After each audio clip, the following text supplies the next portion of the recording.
The year was 1882, and the American frontier was still writing its story in blood, sweat, and dreams deferred.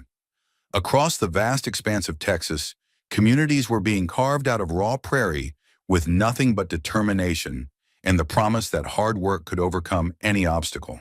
But for some people, the color of their skin meant that no amount of work, no degree of education, no measure of character would ever be enough to earn them a place at the table of American prosperity. Celeste Washington knew this truth with the bitter certainty that comes from living it every day of your life.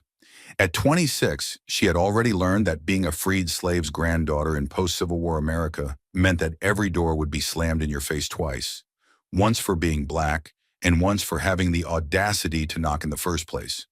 But Celeste had something that most people didn't expect from a woman of her background, an education.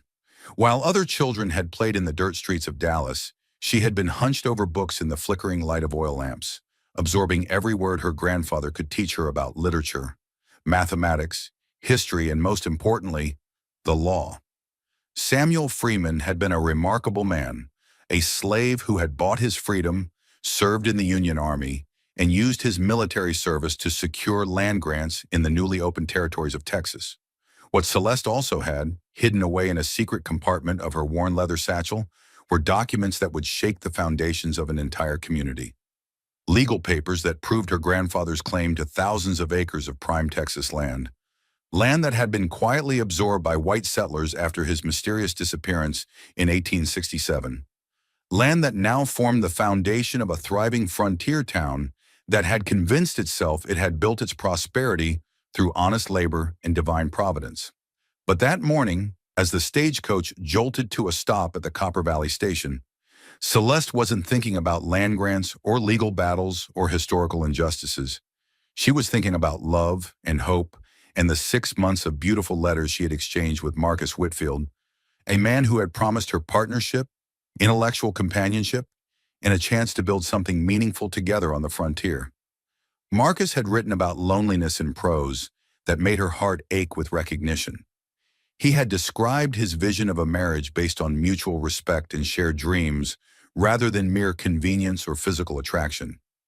He had praised her intelligence, her teaching background, her thoughtful responses to his philosophical questions about life and literature and the future of their rapidly changing country. In those letters, Celeste had found something she had never expected to discover. A man who seemed to value her mind over her appearance, her character over her social status.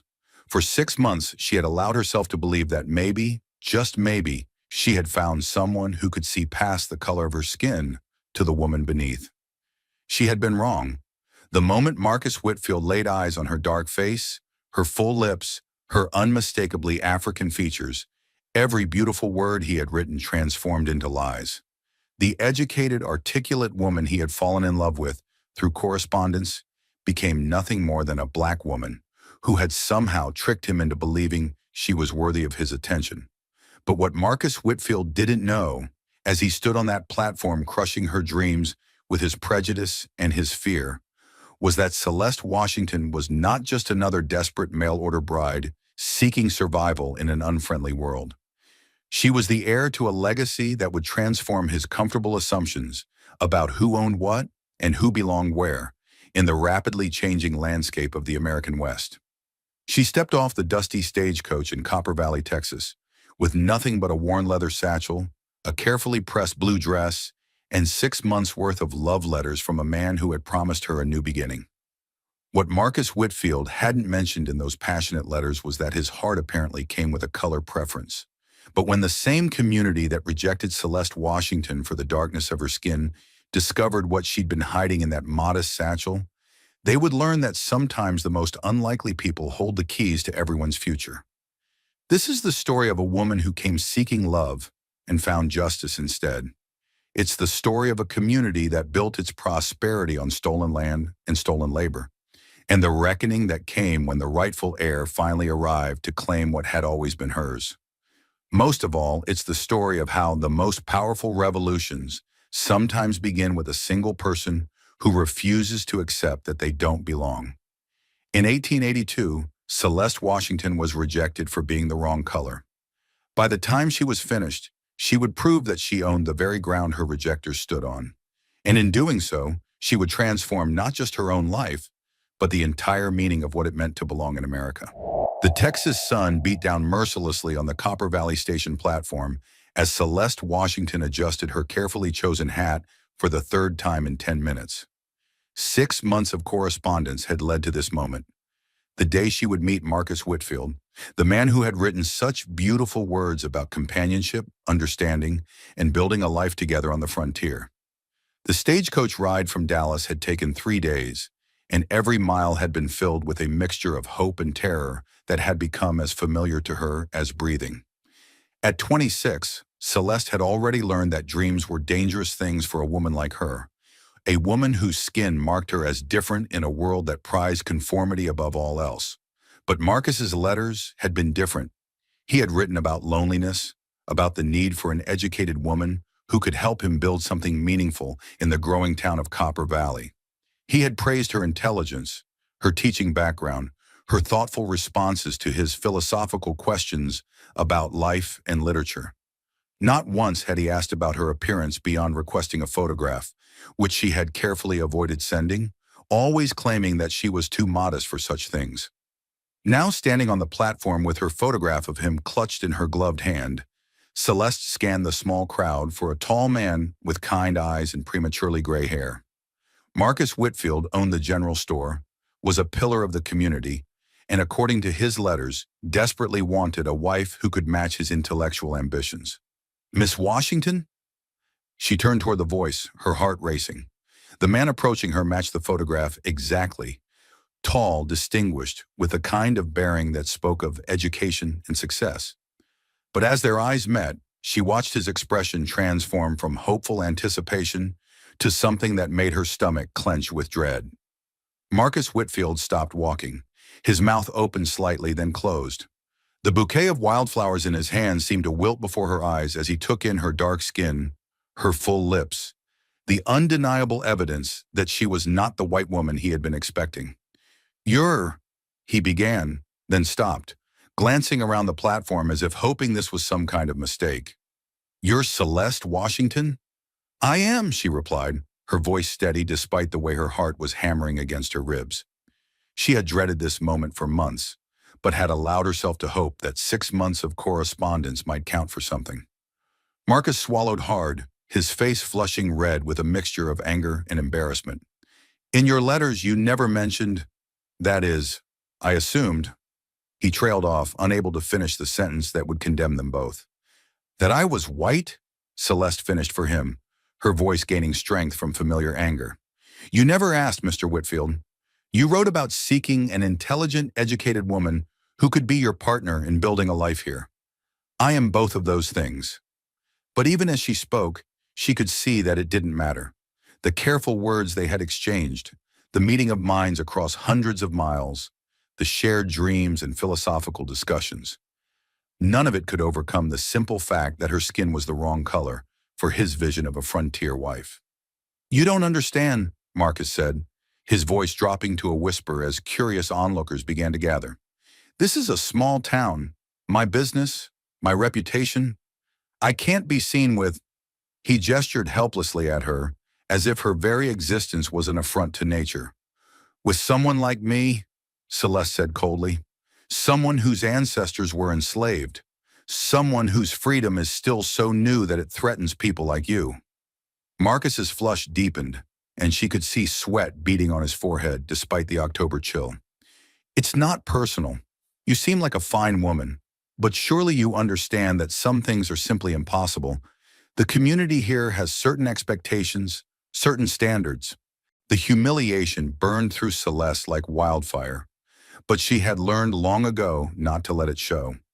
Instead, she drew herself up to her full height, 5 feet and 6 inches of dignity wrapped in blue cotton, and looked Marcus Whitfield directly in the eye. "I understand perfectly, Mr. Whitfield. I understand that you are a coward who hides his prejudice behind social expectations. I understand that your beautiful words about partnership and intellectual companionship were nothing but empty phrases when confronted with reality." She had spent her last dollar getting to Copper Valley, The teaching position she had left in Dallas was already filled by someone else. She had nowhere to go and no way to get there. But she would be damned if she would let Marcus Whitfield see her desperation. "I'll pay for your return passage," Marcus said quickly, reaching into his pocket with trembling fingers. "And something extra for your trouble. You can't say I'm not a fair man?" That was when the voice cut through the tense air like a knife through butter. "Fair?" The word was spoken with such contempt that several people on the platform actually stepped back. "Marcus, I've known you for 10 years, and this is the first time I've seen you show your true character so clearly." Celeste turned to see a man approaching them with the kind of confident stride that suggested he was accustomed to being obeyed. He was tall and broad-shouldered, with sun-weathered skin and steel-gray eyes that currently held enough anger to make Marcus Whitfield visibly shrink. His clothes were simple but well-made, the kind of understated quality that spoke of real wealth rather than its pretense. "This is none of your concern, Nathaniel," Marcus said, but his voice had lost all its authority. "It becomes my concern when I watch a man I've done business with behave like a spineless fool in front of half the town," the newcomer replied. He turned to Celeste, and his expression softened slightly. "Ma'am, I'm Nathaniel Cross. I own the Silver Creek Ranch, and I couldn't help but overhear this conversation." Celeste studied him carefully. In her experience, kindness from white men usually came with strings attached, and she had learned to be suspicious of unexpected offers of help. But there was something in his eyes, a directness and honesty that made her want to trust him despite her better judgment. "Mr. Cross," she said carefully, "I was wondering," Nathaniel continued, "if you might be interested in a position as governess for my daughter. She's 12 years old, and I've been looking for someone with teaching experience to help with her education. The pay is good, and you'd have your own quarters on the ranch." Marcus sputtered in protest. "Nathaniel, you can't be serious. What will people think? What will they say about a man who who allows his daughter to be taught by—" He couldn't bring himself to finish the sentence. Nathaniel's smile was cold enough to freeze water in July. "They'll think that I'm a man who values education and character over the opinions of small-minded fools. They'll also remember that most of them owe their livelihoods to the business they do with my ranch." The implied threat was clear enough that Marcus fell silent, but Celeste could see the fury building in his eyes like storm clouds on the horizon. She was being used as a weapon in some kind of ongoing conflict between these two men, and she didn't like it. "That's very kind of you, Mr. Cross," she said carefully, "but I don't accept charity." "It's not charity," Nathaniel replied firmly. "It's a job offer. My daughter has been without proper instruction for over a year, and I've been searching for the right person to help her. Your teaching background makes you exactly what I've been looking for." What none of them knew, what Celeste had carefully hidden in her correspondence with Marcus, and what she now carried in the false bottom of her satchel, was that she had more than just teaching credentials to offer. Hidden among her few possessions were documents that would shake Copper Valley to its foundations. Papers that proved her grandfather's legal claim to land that half the town now considered their own. Samuel Freeman had been more than just a freed slave who had worked his way to property ownership. He had been a man with friends in high places, friends who had helped him secure legal title to thousands of acres of prime Texas land before his mysterious disappearance in 1867. For 15 years, that land had been quietly absorbed by the growing town, with no one questioning the convenient absence of its legal owner. But Celeste had questioned it. She had spent 3 years researching, gathering documents, following paper trails that led from courthouse to courthouse across 3 states.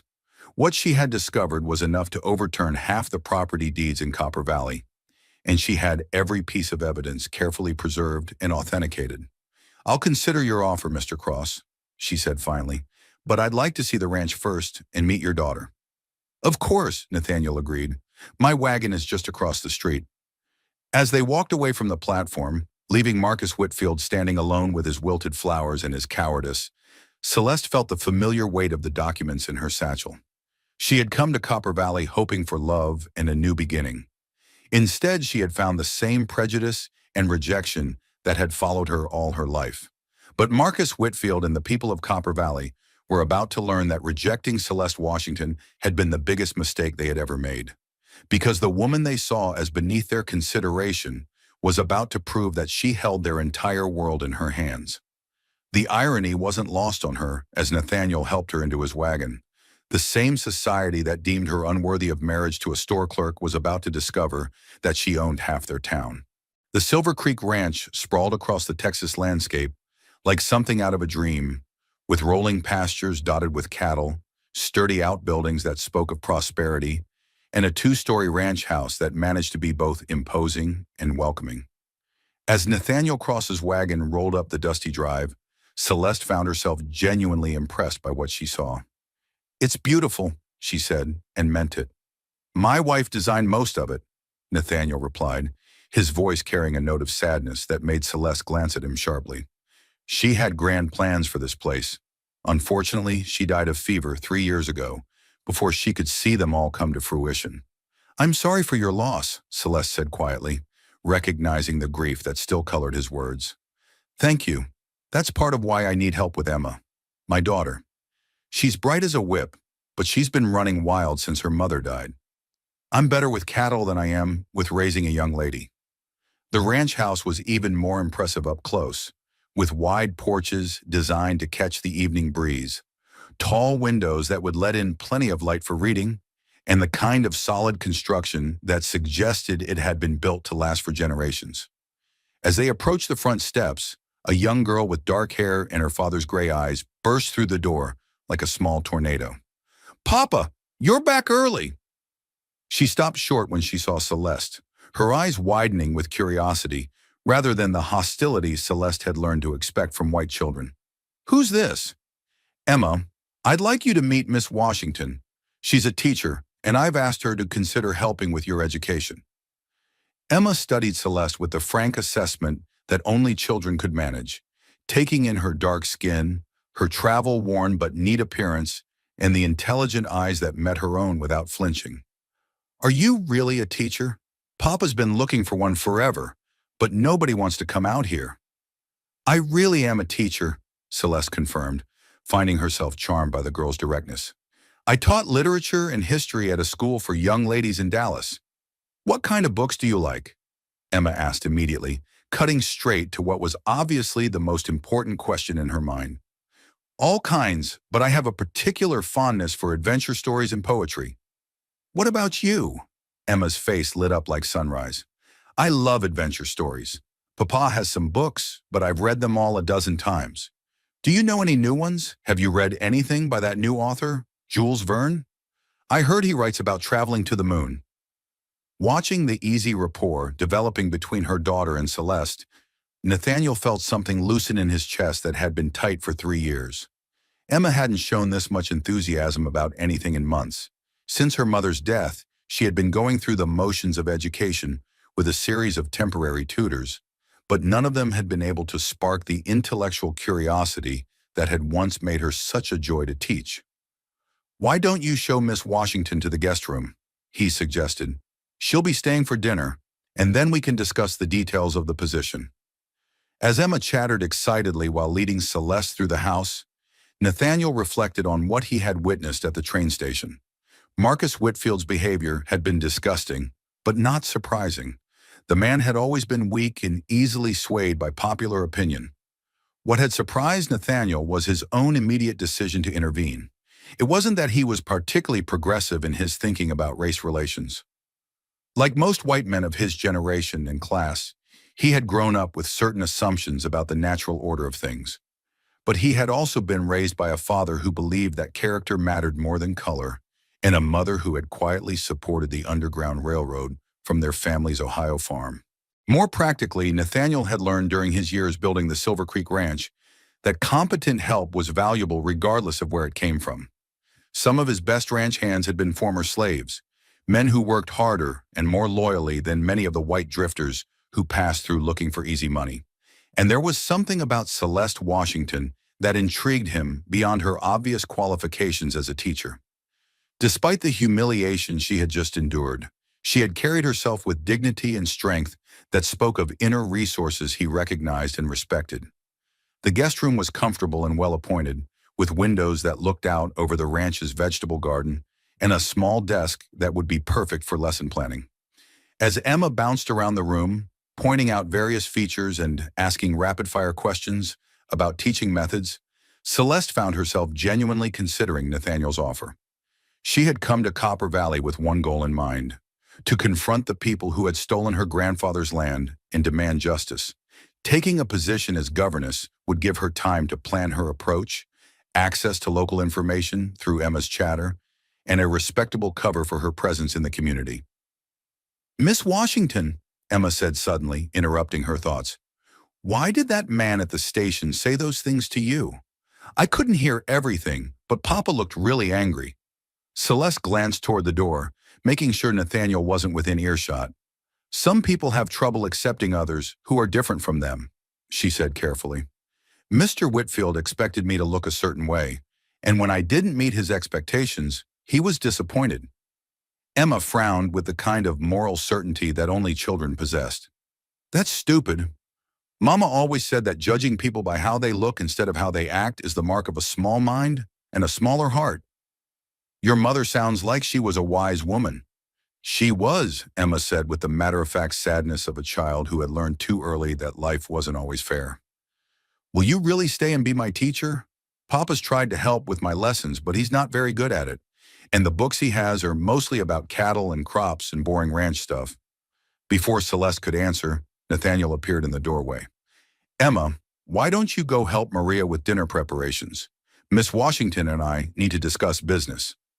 After Emma left, practically skipping down the hallway in her excitement, Nathaniel entered the room and closed the door behind him.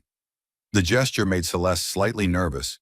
She had learned to be wary of being alone with white men, but his expression was serious rather than threatening. "I want to be direct with you, Miss Washington. Taking this position won't be easy.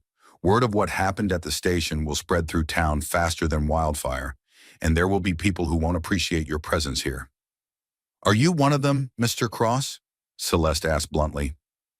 Nathaniel was quiet for a moment, considering his answer with the kind of honesty that she was beginning to realize was characteristic of him. "I'd be lying if I said I didn't have my own prejudices and assumptions. I was raised in a certain way, with certain beliefs about how the world works.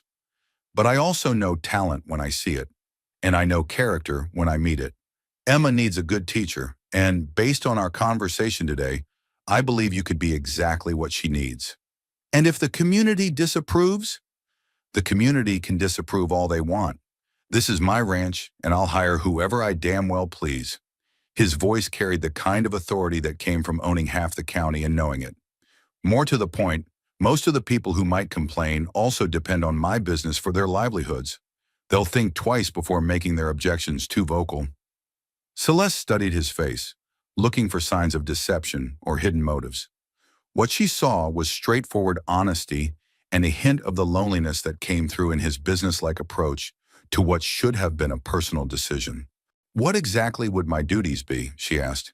"Teaching Emma everything she needs to know to become an educated young woman. Literature, mathematics, history, science, music if you're capable of it. I want her to be able to hold her own in any drawing room from here to Boston. And the living arrangements? You'd have your own room in the house, take your meals with the family, and have Sundays off if you want them. The pay would be $50 a month, plus room and board." It was more than generous, more than she had ever earned as a teacher in Dallas. "I'll accept your offer," she said finally, "but I want it understood that this is a professional arrangement. I'll teach your daughter, help manage your household if needed, and maintain appropriate boundaries at all times." "Agreed," Nathaniel said immediately, extending his hand for a businesslike shake. "Maria, our housekeeper, will help you settle in, and Emma can show you around the ranch tomorrow. We can start lessons on Monday if that suits you." What Nathaniel didn't know, as he shook hands with his new employee, was that Celeste had already begun planning how to use her position for purposes that went far beyond teaching Emma Cross. The Silver Creek Ranch's prominence in the community would give her access to information and social connections that would be invaluable when she was ready to reveal the truth about her grandfather's stolen land. And what Celeste didn't know was that Nathaniel Cross had his own secrets, including a growing attraction to his daughter's new teacher that complicated everything he thought he knew about himself and what he wanted from life. As the sun set over the Texas hills and they sat down to dinner in the ranch house's comfortable dining room, both of them were carefully maintaining professional distance, while privately acknowledging that their arrangement was already more complicated than either had intended.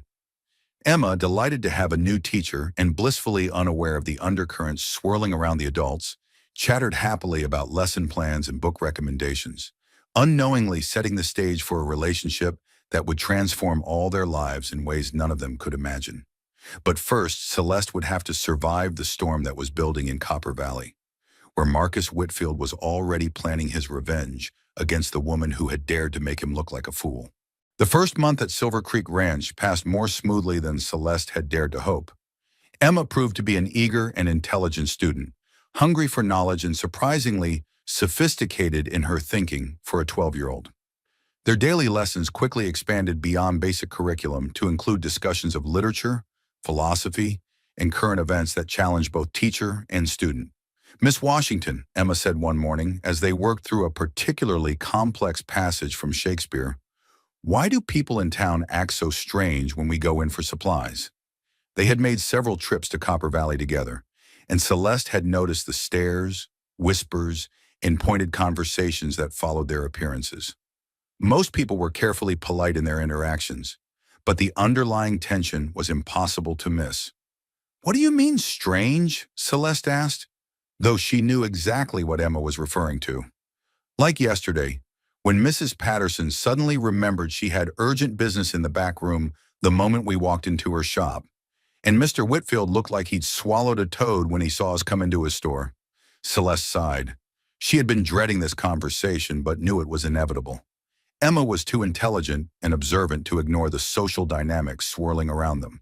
"Some people are uncomfortable with the idea of a black woman teaching a white child," she said finally. "They think it's inappropriate or dangerous." Emma frowned with the genuine confusion of a child who had been raised to judge people by their actions rather than their appearance. "Dangerous how? You're the smartest person I know, and you've never hurt anyone." "Fear doesn't always make sense, Emma.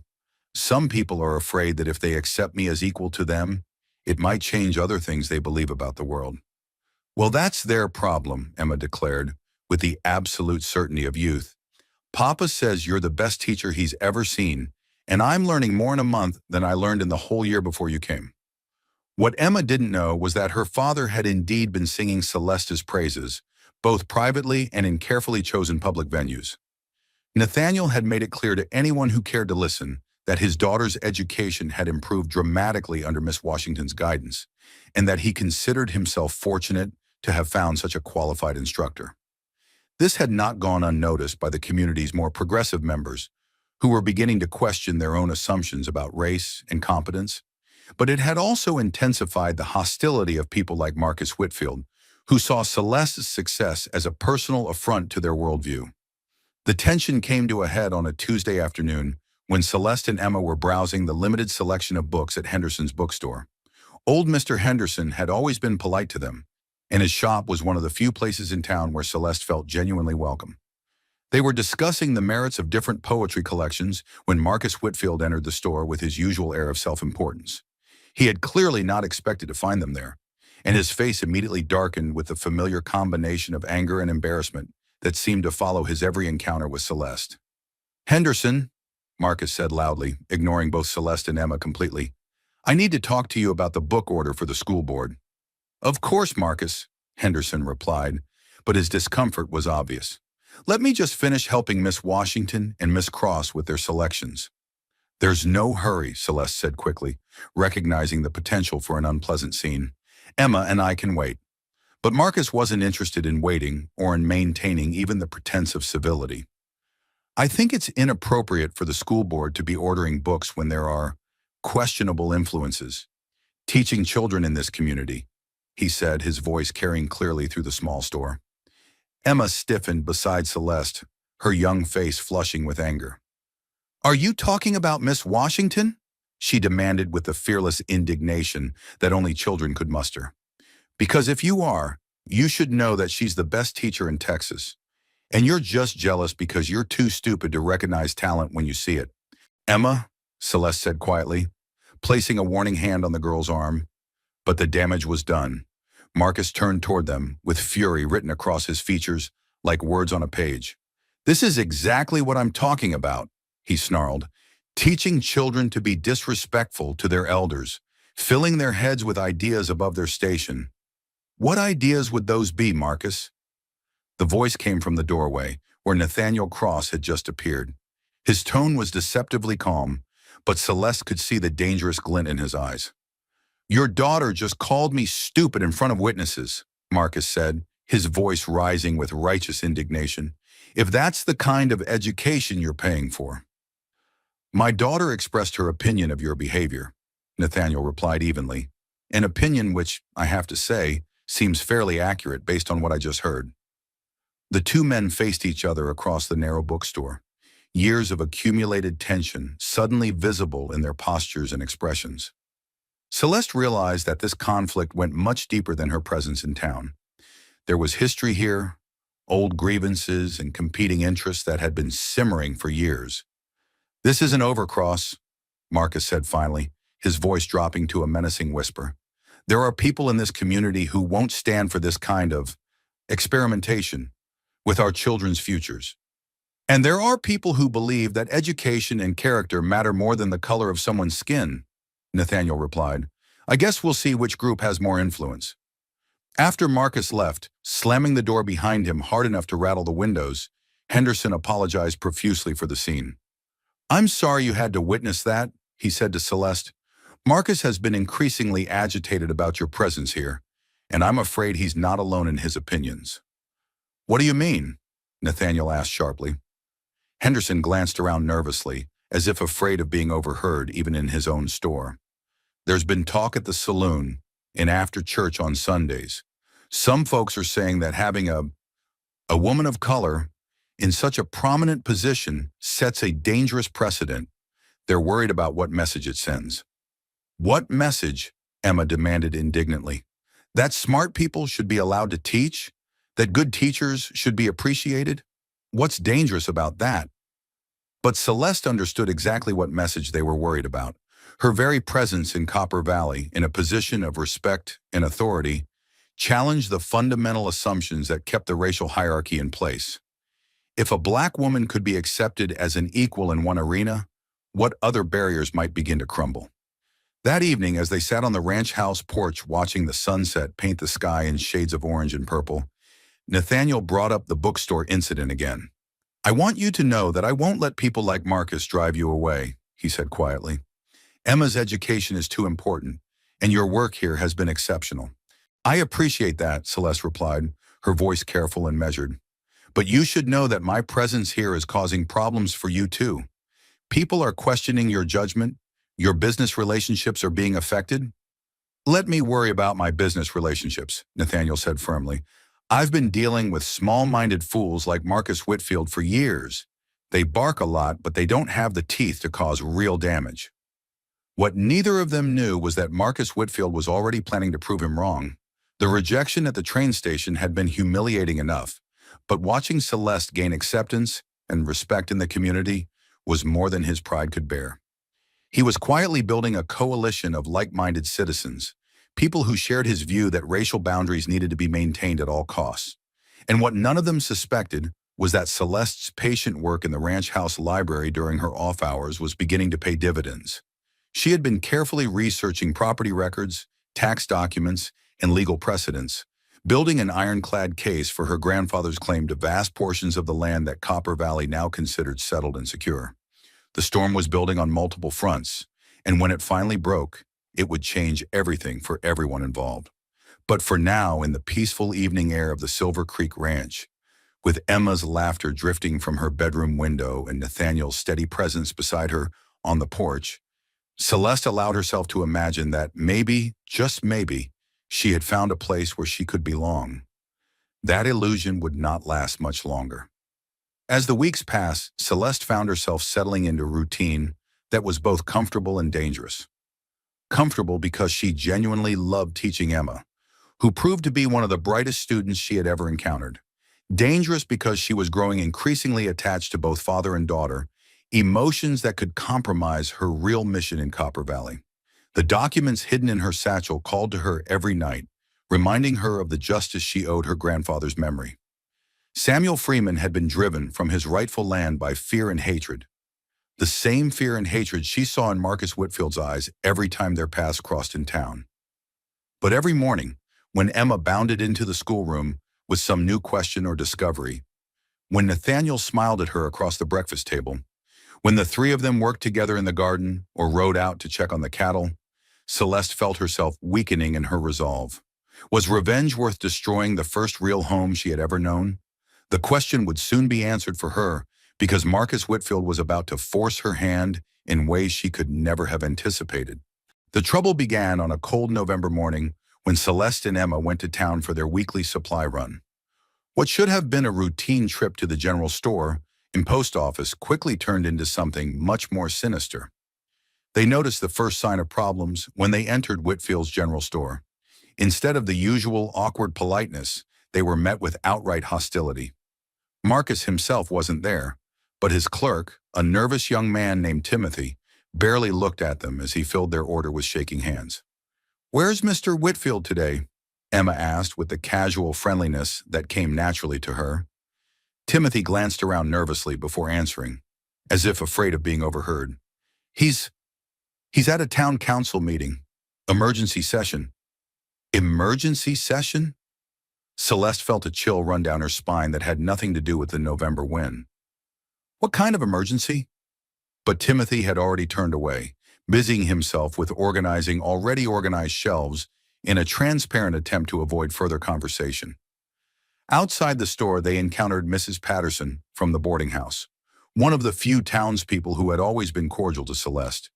But today she hurried past with only a quick nod, her face pinched with worry and something that looked suspiciously like guilt. "Something's wrong," Emma said quietly as they loaded their supplies into the wagon. "Everyone's acting strange, even the nice people." Celeste nodded grimly.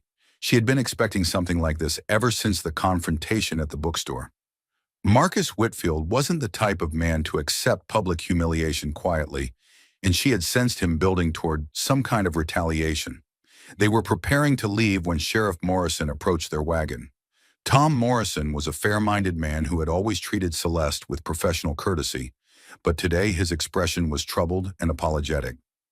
"Miss Washington," he said quietly, glancing around to make sure they weren't being overheard, "I think you should know that there's been some concern raised about your position at the Cross Ranch." "What kind of concern?" Celeste asked, though she already suspected the answer. "Marcus Whitfield has convinced several prominent citizens to petition the territorial governor about what he calls inappropriate racial mixing in educational settings. He claims that having you teach a white child sets a dangerous precedent that could undermine social order." Emma made an indignant sound, but Celeste silenced her with a look. "Is there any legal basis for such a petition?" Sheriff Morrison shrugged uncomfortably. "Probably not, but that doesn't mean it can't cause trouble. The territorial government is sensitive about maintaining peace between different communities. They might feel pressure to take some kind of action just to avoid potential conflicts." "What kind of action?" Emma demanded, her young voice sharp with fear and anger. "Could be anything from an official reprimand to restrictions on who can teach whom. In the worst case, they might try to force Miss Washington to leave the territory entirely." The news hit Celeste like a physical blow. She had known that her presence in Copper Valley was controversial, but she hadn't expected organized opposition at the territorial level. If the government decided to intervene, there would be very little Nathaniel's influence could do to protect her. "How long do we have?" she asked. "Hard to say. The petition still has to be formally submitted and reviewed. Could be weeks, could be months. But I wanted you to know what was coming so you could prepare." As they drove back to the ranch in tense silence, Celeste's mind raced through her options. She could leave voluntarily, avoiding the humiliation of official expulsion, but also abandoning Emma and the life she had begun to build at Silver Creek. She could fight the petition through legal channels, but that would be expensive and uncertain, with no guarantee of success. Or she could do what she had originally come to Copper Valley to do: reveal the truth about her grandfather's land and use it to completely reshape the power dynamics of the community. That evening, she found Nathaniel in his study, going over ranch accounts with the kind of focused intensity that suggested he was trying to distract himself from something unpleasant. "You've heard about the petition," she said without preamble. He looked up, his face grim. "Sheriff Morrison stopped by this afternoon. I'm sorry, Celeste. I had no idea Marcus would take things this far." The use of her first name wasn't lost on her. Over the past month, their relationship had gradually evolved from strictly professional to something warmer and more personal, though both of them had been careful to maintain appropriate boundaries. "What will you do if the territorial government orders me to leave?" she asked. Nathaniel set down his pen and leaned back in his chair, running a hand through his graying hair. "I'll fight it every way I know how. I've got political connections, business relationships that carry weight. Marcus Whitfield isn't the only one who can petition the government. And if that's not enough..." He was quiet for a long moment, staring out the window at the darkening landscape. "Then I suppose I'll have to decide what matters more. My standing in this community or doing what I know is right." It was as close to a declaration of personal feelings as either of them had come, and the implications hung in the air between them like smoke from a distant fire. "There might be another way," Celeste said carefully. "What do you mean?" She had been debating whether to reveal her secret for weeks, weighing the potential benefits against the risks. But Marcus Whitfield's petition had forced her hand. If she was going to be driven out of Copper Valley anyway, she might as well go down fighting. "I haven't been entirely honest with you about why I came here," she said slowly. "Yes, I was corresponding with Marcus Whitfield, and yes, I was looking for a new beginning. But I also came here for another reason. A reason that might change everything." Nathaniel straightened in his chair, sensing the gravity of what she was about to tell him. "Go on." Celeste took a deep breath. "My grandfather was Samuel Freeman. He owned over 3,000 acres of land in this area before he disappeared in 1867. Land that was never legally transferred to anyone else. Land that half of Copper Valley is now built on." The silence that followed was deafening. Nathaniel stared at her as if she had just claimed to be the Queen of England. "That's impossible," he said finally. "Samuel Freeman is a legend. Most people think he never existed." "He existed," Celeste said firmly, rising to retrieve her satchel from where she had hidden it behind the bookshelf. "And I have the documents to prove it." She opened the false bottom of the satchel and withdrew a carefully wrapped bundle of papers. Original land grants, surveyor's maps, legal correspondence, everything authenticated by territorial archives and preserved with meticulous care. "My grandfather didn't just disappear, Nathaniel. He was driven out by the same kind of people who are trying to drive me out now. But before he left, he made sure his granddaughter would someday be able to reclaim what was rightfully his." Nathaniel examined the documents with growing amazement and concern.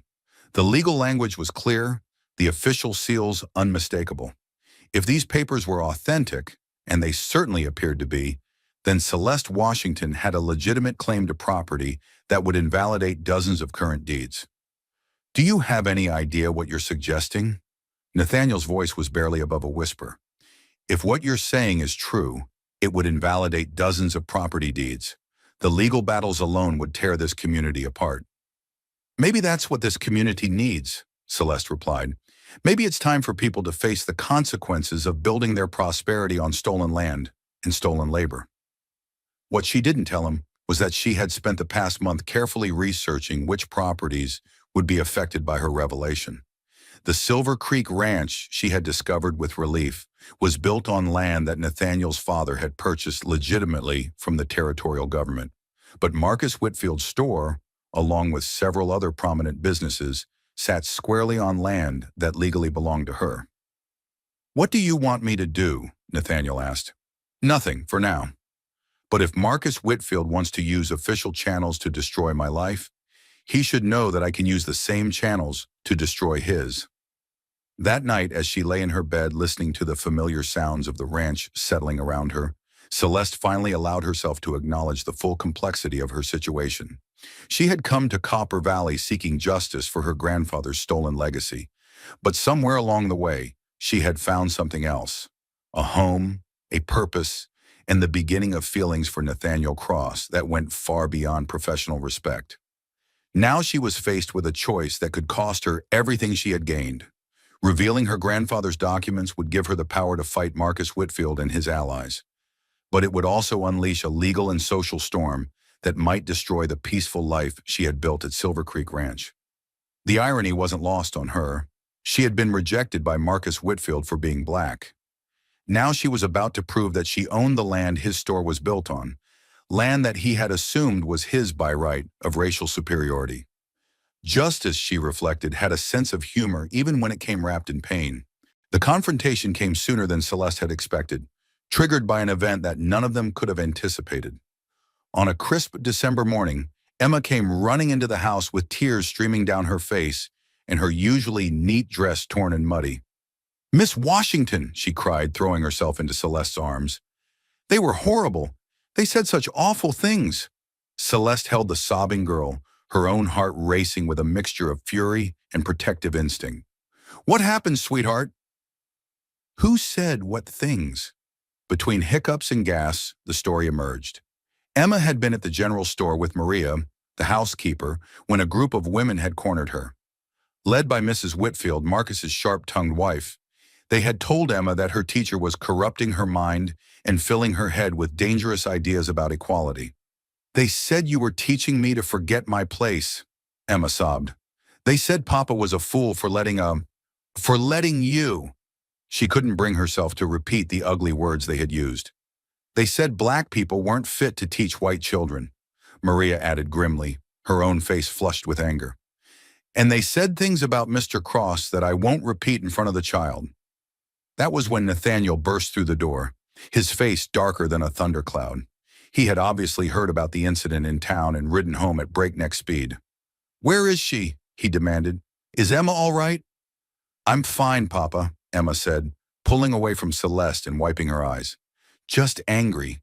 They were so mean to Miss Washington, and she wasn't even there to defend herself." Nathaniel knelt down and pulled his daughter into his arms, but his eyes were fixed on Celeste over Emma's head. "This has gone too far," he said grimly. "I won't have my daughter subjected to this kind of harassment." "It's not just harassment anymore," Celeste said quietly. "It's a campaign. Marcus Whitfield isn't content to simply petition the territorial government. He's trying to turn the entire community against us." What she didn't say, but what they all understood, was that the campaign was working. Over the past few weeks, the social isolation had become more pronounced. Invitations to community events had stopped coming. Business relationships were becoming strained. Even some of Nathaniel's ranch hands were beginning to make comments about the unusual situation at the Silver Creek Ranch. That evening, after Emma had gone to bed and the house had settled into its nighttime quiet, Celeste made her decision. She found Nathaniel on the front porch, staring out at the star-filled sky with the kind of intensity that suggested he was wrestling with problems that had no easy solutions. "I'm going to do it," she said without preamble. "Do what?" "Reveal the truth about my grandfather's land. File the legal claim. Force this community to confront what they've built their prosperity on." Nathaniel turned to look at her, his face serious in the starlight. "Are you sure? Once you start down that path, there's no turning back. Win or lose, everything will change." "Everything has already changed," Celeste replied. "Marcus Whitfield has made sure of that. The only question now is whether I'll let him destroy me quietly or fight back with everything I have." "What do you need from me?" The simple question, asked without hesitation or qualification, made Celeste's throat tight with emotion. "I need a lawyer, someone who understands territorial land law and isn't afraid of a fight. I know just the man, Judge Patterson in Austin, retired now but still practicing. He's honest, competent, and he owes me a favor. And I'll need access to the Territorial Land Office records. If we're going to do this, we need to do it right." Nathaniel nodded. "I can arrange that too. But Celeste..." He paused, seeming to struggle with his words. "Are you prepared for what this will mean? For Emma, for the ranch, for all of us?" "I'm prepared to fight for what's right," she said simply, "and I'm prepared to accept the consequences of that fight." What she didn't say, what she couldn't bring herself to voice, was that she was also prepared to lose him, because she knew that revealing her grandfather's claim would put Nathaniel in an impossible position. He would have to choose between supporting her and maintaining his standing in the community that had been his life for 15 years. 3 days later, Judge Patterson arrived at the Silver Creek Ranch with a team of legal clerks and enough official documents to fill a wagon. He was a distinguished man in his 60s, with the kind of precise manner that came from years of dealing with complex legal matters. "Miss Washington," he said after reviewing her documents for the third time, "these papers are remarkable. I've never seen such complete documentation for a post-war land claim. Your grandfather was obviously a man who understood the importance of proper legal procedures." "Will they hold up in court?" Celeste asked. "They'll more than hold up. They'll cause an earthquake." Patterson looked up from the papers with something approaching awe. "Do you realize that if these claims are validated, you'll own roughly 40% of Copper Valley's commercial district?" Celeste nodded grimly. She had known from the beginning that her grandfather's land encompassed most of the town's prime real estate. What she hadn't fully appreciated was how completely her claim would disrupt the lives of dozens of families who had built their livelihoods on what they thought was legitimately purchased property. "What's our next step?" Nathaniel asked. "We file the claim with the territorial court and request an immediate injunction preventing any further development on the disputed land. That will get everyone's attention very quickly." "How quickly?" Patterson smiled with the grim satisfaction of a man who had spent his career in legal warfare. "I'd say by next week, every property owner in Copper Valley will know exactly who Celeste Washington really is." The news broke on a Monday morning like a thunderclap in a clear sky.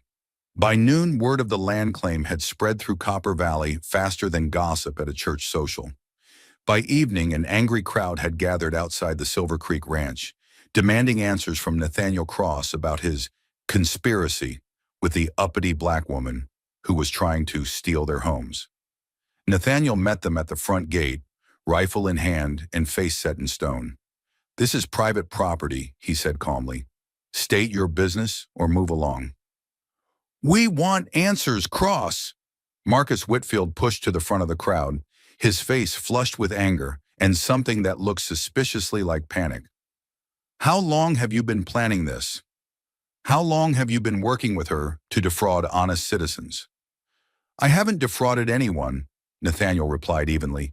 "Miss Washington has filed a legitimate legal claim based on authentic documents. If you have a problem with that, take it up with the territorial court." "Don't try to hide behind legal technicalities," someone shouted from the crowd. "This is about right and wrong." "You're absolutely right," Celeste said, stepping out of the house to stand beside Nathaniel. The crowd fell silent at her appearance, and she could feel the weight of their hatred and fear, like a physical force. "This is about right and wrong. It's about a community that built its prosperity on stolen land and is now being asked to account for that theft." "Your grandfather was a nobody," Marcus snarled. "A freed slave who got above himself and paid the price for it." "My grandfather was a man who served his country in the Union Army and was rewarded with land grants that were legally his," Celeste replied, her voice carrying clearly across the crowd. "Land that was stolen from him by cowards who couldn't bear the thought of a black man owning property they wanted for themselves." "We're not going to let you destroy our town," someone shouted. "I'm not here to destroy anything," Celeste said. "I'm here to claim what was always mine. But I'm also here to offer a solution that benefits everyone." The crowd stirred uneasily. This wasn't what they had expected to hear. "What kind of solution?" asked Sheriff Morrison, who had arrived to maintain order, but was clearly sympathetic to the property owner's concerns. Celeste took a deep breath. This was the moment she had been planning for, the climax of 3 years of research and preparation. "I'm proposing the creation of a community land trust. Instead of individual ownership of the disputed properties, the land would be held in trust for the benefit of all residents of Copper Valley. Current property owners would retain their homes and businesses, but they would also contribute a percentage of their profits to community improvement projects, schools, hospitals, infrastructure that benefits everyone." The silence that followed was profound. It wasn't the answer anyone had expected. That's actually reasonable," Henderson, the bookseller, said slowly. "It's extortion," Marcus snapped. She's trying to force us to pay tribute for land we rightfully own. Land you rightfully stole, Celeste corrected. But I'm not interested in punishment, Mr. Whitfield. I'm interested in justice. And justice means creating a community where everyone has a stake in everyone else's success. As the crowd began to break up into smaller groups, arguing among themselves about Celeste's proposal, Marcus Whitfield pushed forward until he was face to face with her. "This isn't over," he hissed. "You think you're so smart, coming here with your legal papers and your fancy proposals, but you're still just what you always were, a black woman who doesn't know her place." "You're right," Celeste said calmly. "I am a black woman, but I know exactly what my place is, Mr. Whitfield. My place is wherever I choose to make it, and right now I choose to make it here, on land that legally belongs to me, in a community that I'm going to help build into something better than what you've created." As the crowd finally dispersed and the immediate crisis passed, Celeste and Nathaniel stood together on the porch of the Silver Creek Ranch, watching the last of the angry residents disappear into the darkness. "That was well done," Nathaniel said quietly. "Offering the land trust instead of demanding individual reparations. It gives people a way to accept the situation without losing face." "Most people," Celeste corrected. "Marcus Whitfield will never accept it. He'd rather burn the town down than admit he was wrong. Then we'll have to be ready for whatever he tries next." But even as they prepared for continued conflict, both of them knew that something fundamental had changed. Celeste was no longer the rejected mail-order bride hiding in the shadows of respectability. She was a property owner, a force to be reckoned with, a woman who had claimed her place in the community through courage and legal right, rather than through anyone's permission. And Marcus Whitfield, who had once rejected her for the color of her skin, now faced the humiliating reality that she owned the ground beneath his feet. The revolution had begun, and it wore the face of a woman who had refused to accept that she didn't belong. 6 months after the night of the angry crowd, Copper Valley had been transformed in ways that no one could have predicted. The legal proceedings had been swift and decisive. Judge Patterson's documentation was so thorough that the territorial court had validated Celeste's claim with minimal debate. But the real transformation had come in how the community chose to respond to the new reality. The land trust proposal had been adopted by a narrow margin after weeks of heated town meetings and private negotiations. Marcus Whitfield had fought it bitterly, but he found himself increasingly isolated as other business owners began to see the practical benefits of Celestine's plan. The community fund had already raised enough money to build a new school and hire 2 additional teachers. Plans were underway for a hospital and a lending library. More importantly, the social barriers that had once seemed immutable were beginning to crack. When Emma Cross walked down Main Street with her teacher, people nodded politely instead of staring. When Celeste attended community meetings, her opinions were sought out rather than dismissed. The change hadn't happened overnight, and it certainly hadn't happened without resistance, but it was undeniable. "You've accomplished something remarkable here," Judge Patterson told Celeste as he prepared to return to Austin. "I've seen a lot of communities struggle with racial integration, but I've never seen it happen as smoothly as this." "It's not smooth," Celeste corrected. "It's just inevitable. When you force people to work together for their mutual benefit, they start to see past the things that divide them." "Most of them, anyway," Patterson added with a meaningful glance toward Whitfield's store, where the proprietor still refused to serve Celeste directly and made his displeasure known to anyone who would listen. But Marcus Whitfield's continued hostility was increasingly irrelevant. The rest of the community had moved on, adapting to their new circumstances with the pragmatic flexibility that characterized successful frontier settlements. If accepting Celeste Washington as an equal was the price of prosperity, most people were willing to pay it. The most significant change, however, was in the relationship between Celeste and Nathaniel. What had begun as a professional arrangement had evolved into something deeper and more complex than either of them had expected. "I have something to tell you," Nathaniel said one evening, as they sat on the porch watching Emma play with the ranch dogs. It had become their routine, these quiet moments after dinner, when they could talk without the pressures of community politics or business concerns. "What is it?" "I've been offered a position with the territorial government, Deputy Administrator for Land Management. It would mean moving to Austin, working on territorial policy instead of just managing my own ranch. Celeste felt her heart skip a beat. That's, that's a wonderful opportunity. You'd be perfect for that kind of work. I haven't accepted yet. Why not? Nathaniel was quiet for a moment, watching Emma laugh as one of the dogs stole her hat and ran in circles around the yard. Because accepting would mean leaving here, leaving you, and I'm not sure I'm ready to do that. The admission hung between them like a bridge that neither was quite ready to cross. Their relationship had grown closer over the months, but they had both been careful to maintain appropriate boundaries. Celeste was still technically Nathaniel's employee, and the social complications of anything more intimate were daunting. You should take the position, Celeste said finally. It's what you've been working toward your whole life, the chance to make policy instead of just following it. What about Emma? What about her education? Emma is 12 years old and already reading at a college level. She'll be fine no matter where she is, and there are schools in Austin. What about you? The question she had been dreading and hoping for in equal measure. I'll be fine too. The land trust is established. The legal issues are settled. I can manage my affairs from anywhere. That's not what I meant. Celeste looked at him, really looked, and saw something in his eyes that made her pulse quicken. What did you mean? I meant that I don't want to manage my affairs from anywhere unless you're there too. I meant that somewhere along the way, you stopped being Emma's teacher and became... He paused, searching for the right words. You became the person I can't imagine living without. Nathaniel... I know it's complicated. I know there will be people who disapprove, who'll say it's inappropriate or worse. But I also know that I love you, Celeste Washington. I love your intelligence, your courage, your refusal to back down when you know you're right. I love the way you've transformed not just this community, but my life and Emma's life. Celeste felt tears sting her eyes. I love you too, she whispered. I have for months, but loving each other and building a life together are two different things. Are they? Look around you. 6 months ago, this community would have run you out of town for the color of your skin.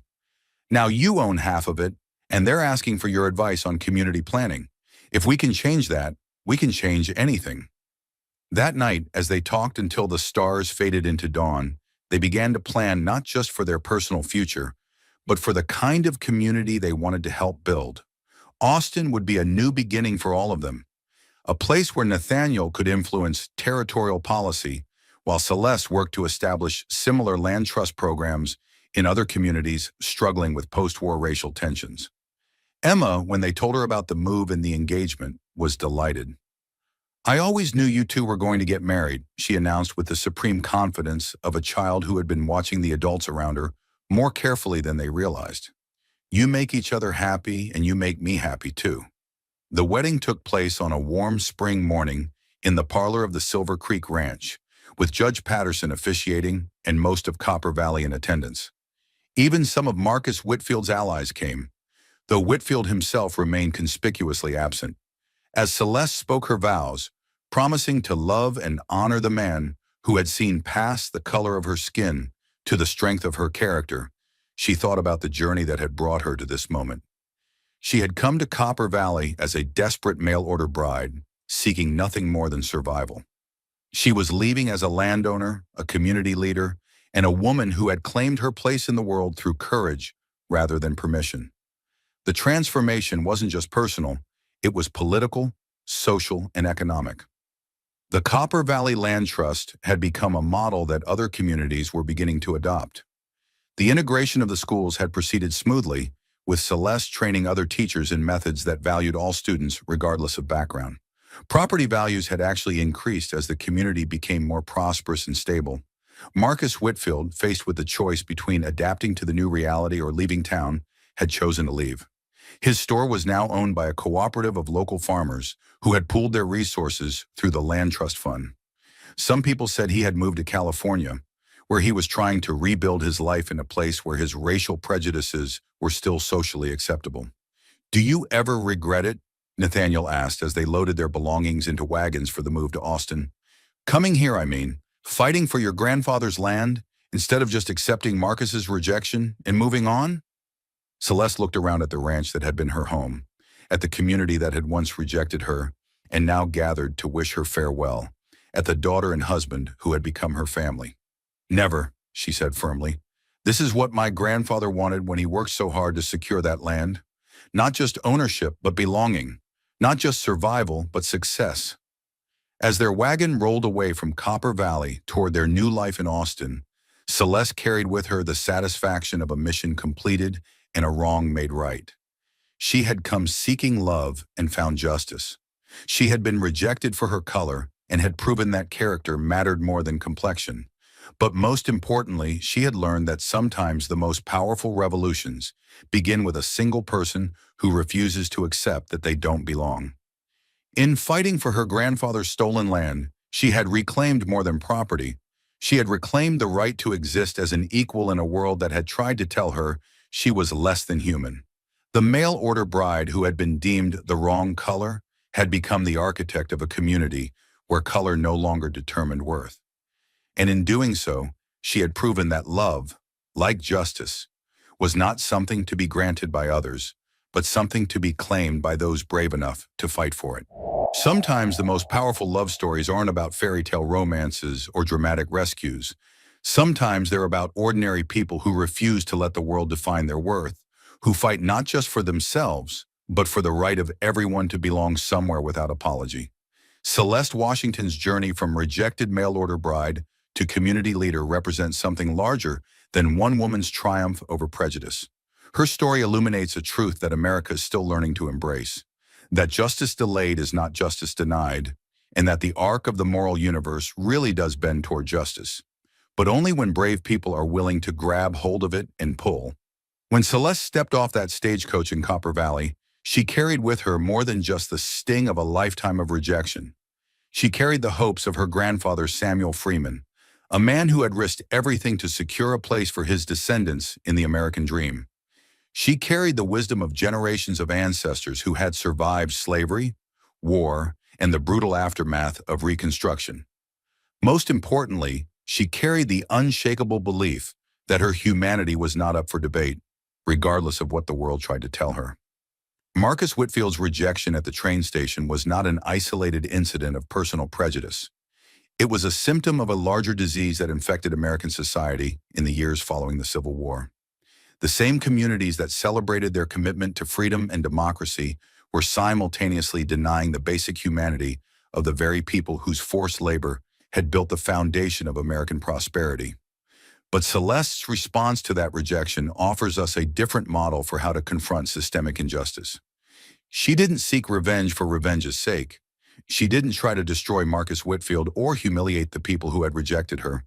Instead, she used the tools of the very system that had oppressed her, property law, legal documentation, and economic leverage, to create a new reality where everyone could prosper. The Copper Valley Land Trust that emerged from her grandfather's stolen legacy became more than just a legal settlement. It became a blueprint for how communities could address historical injustices while building a more equitable future. Instead of demanding that current property owners forfeit their homes and businesses, Celeste created a system where everyone had a stake in everyone else's success. This wasn't just generosity, it was genius. By tying individual prosperity to collective well-being, she made it impossible for the community to prosper while leaving anyone behind. The racism that had once seemed like an immutable feature of frontier life became economically disadvantageous. Cooperation across racial lines became not just morally right, but financially profitable. Her marriage to Nathaniel Cross represented another kind of revolution, the quiet, personal kind that happens when two people choose to build a life together, despite the social forces arrayed against them. Their relationship proved that love could transcend the arbitrary boundaries that society tried to impose, and that families could be formed through choice and commitment rather than just shared background. But perhaps most importantly, Celeste's story reminds us that change is possible even in the most unlikely circumstances. The same community that would have run her out of town for the color of her skin ultimately chose her as a leader, a trusted advisor, and a partner in building their shared future.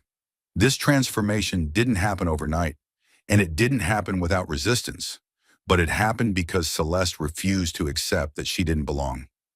Her legacy lived on in the policies Nathaniel helped implement at the territorial level, policies that created pathways for other marginalized communities to secure legal recognition and economic opportunity.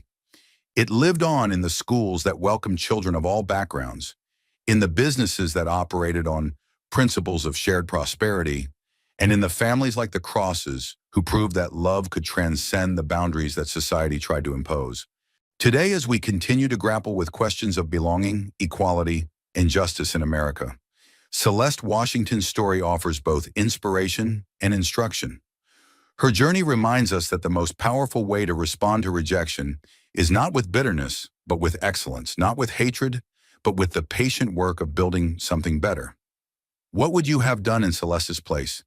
When faced with Marcus Whitfield's rejection, would you have accepted it as the natural order of things? Or would you have found the courage to fight back? And if you had discovered that you held the legal keys to your oppressor's prosperity, would you have used them for revenge or for transformation? These aren't just historical questions. They're challenges we still face today. In a world where prejudice and inequality persist in forms both subtle and overt, Celeste's story reminds us that change is possible when people are willing to fight not just for their own rights, but for a vision of community that includes everyone.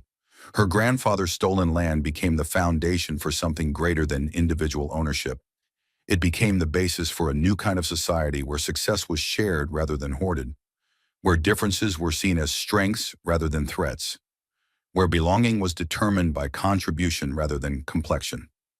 Drop a comment below and tell us, what traditions or legacies from your own family have given you strength during difficult times? Have you ever had to fight for your right to belong somewhere, whether because of your race, your background, your beliefs, or simply because you were different? And what would true equality look like in your community? Share your story of a time when someone's rejection or prejudice actually opened a door to something better. Tell us about the mentors or allies who saw your potential when others couldn't see past their assumptions. Let us know about the moments when you had to choose between seeking revenge and building something positive from pain.